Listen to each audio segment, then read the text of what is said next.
We need a mindset of continual improvement. This comes from my consulting background. How's the body doing? I think that we're doing incredibly well. I mean, when you think about all the things that could go wrong, we're really doing amazingly well as the body of Christ. But we're not finished. We're not perfect. We're not complete. That won't happen fully until we get to heaven. But in the meantime, in the realm of business, there's something that's called Six Sigma. Any of you ever heard of Six Sigma? Where you have, in every million opportunities to screw up, you only screw up 3.4 times in a million opportunities to mess up. That's a Six Sigma performance. That's actually good performance, but if the airlines had a Six Sigma performance, I think there would be something like 150 crashes a day. And so they're actually much better than Six Sigma performance. But we're sure that the point is that we're looking for continual improvement. Whatever body part we are, we can do it better. Does that sound like pressure? Actually, it's exactly the opposite. It's the freedom to be what you were designed to be. And that's an amazing thing because quite often we're living not in harmony or in the flow of what we were designed to be, and life is difficult. It's more difficult than what it needs to be because we're struggling against things that we don't need to struggle against. It's no more pressure than commanding an apple tree to grow apples or a hen to lay eggs or a fish to breathe underwater. It's what they were designed to do. To be effective body parts is simply being what we were designed to be. And I believe that the closer we come to discovering and living our purpose, the more natural and fulfilling is the flow of life. I don't know if I put the next, where are we? I think I went backwards, didn't I? We need to hopefully get caught. We need to, if you were accused of being a member of the body of Christ, would there be enough evidence to convict you?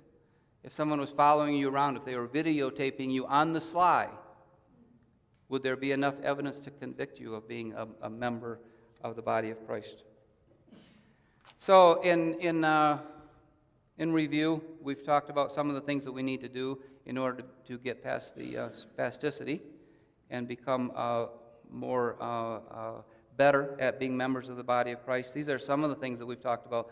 There's many more that we could have talked about. But I want to get to the pinnacle. I mean, what is it we're aiming for in all of this? What are we shooting for? We want to be members of the body of Christ that are actually getting things done. These are pictures from a clothing drive that we held over in Lifesong Park back, when was that? 6, 8 weeks ago, something like that. This is the body in motion. This is the body doing what the head had instructed us to do. And it was fun. Not sure what's happening there. Okay. And we even took time to feed the body. And sometimes the body gets crumbs on their face. But it's okay, because we love the body. The last time I spoke was a little over 4 years ago. I was in Kenya, and they had a platform like the one you see there that we built, kind of like the thing that Andy and Kevin and Dave and I built for last week's Christmas program. They would set up their generators, they would play music, people would come from as far as 10 miles, they said, to see what was going on. And then once they got a group of people there, I got up and spoke. Obviously they weren't paying attention, they were turned looking this way, but when they would get 200 or 300 people there, I would get up and I would speak, and someone would translate in Swahili, and someone was translating in some other language, and I had a ball. But while I was there, I had one of the most... Or shortly after I got back from there, I had one of the most phenomenal experiences that I could ever imagine. While I was there, they made me the ambassador of Kobati. Kobati was a little town where they didn't have a church. They did a lot of church planting, and they asked me to be the ambassador. And what that meant was that I was supposed to raise the money to build a church, which was like $3,000. I thought, well, this is going to be interesting to see how this works. And so it went through my mind, maybe God would bless me with enough money that I could just, pay that. But when I got back, I would mention to a friend of mine what was happening. Her name was Pam. And she said, well, I have a friend, or actually a lady that I work for, that has some money that she wants to give. And I said, wow, how cool is that? So I talked to her on the phone. Her name was Susan. And I said, Susan, what do you do? She said, well, I own a couple of curves for women in Ohio. And God has blessed me, and I have some money that I would like to give. And I said, I hear it's a pretty substantial amount. She said, yes, like $3,000. And I said, you know what? That reminds me of a picture that I took when I was in Kenya. of a young man in front of a sign that said Kobati, and it has curves for women on the T-shirt. And so I emailed her the picture. She said she got goosebumps, and she wrote out a check and sent it for $3,000. Well, that to me was just a phenomenal experience, how God knew ahead of time. For some reason, that young man caught my eye. I took his picture, and it resulted in a church being built in Kobati, Kenya. Here's more of the body in action. This was yesterday when we were putting up the screen. Dave does tricks on ladders. What we discovered was when your ladder isn't long enough, if you have two ladders, you can rope them together. And that's what we did. We had an extension ladder that was 20 feet long. It wasn't quite long enough, and so we lashed another one to it. You can't really see it, but it actually held together, and Dave did some really cool tricks on that. Here's more of the body in action from last week.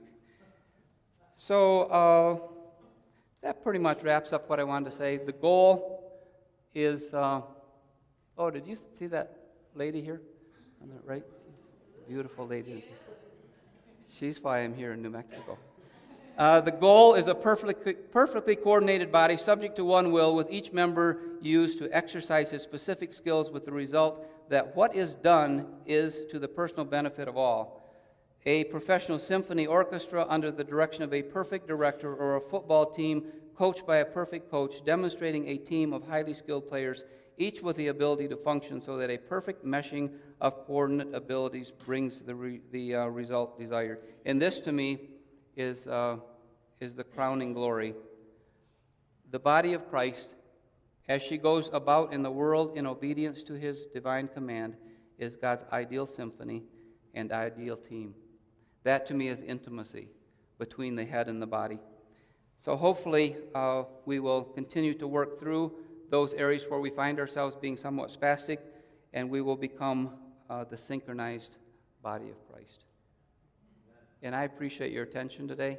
It's been fun to be with you. I apologize that I haven't left time for the coffee chat. Things move very, very quickly. We're going to take our chairs now, like they did in Kenya, and we're going to move to the tables, and you're going to need to go get your kids, and then let's spend a few minutes drinking the coffee and eating some of the cookies that everyone has prepared. These are some things that you might chat about in the brief period of time that you have. Thanks again. You've been great. I appreciate it.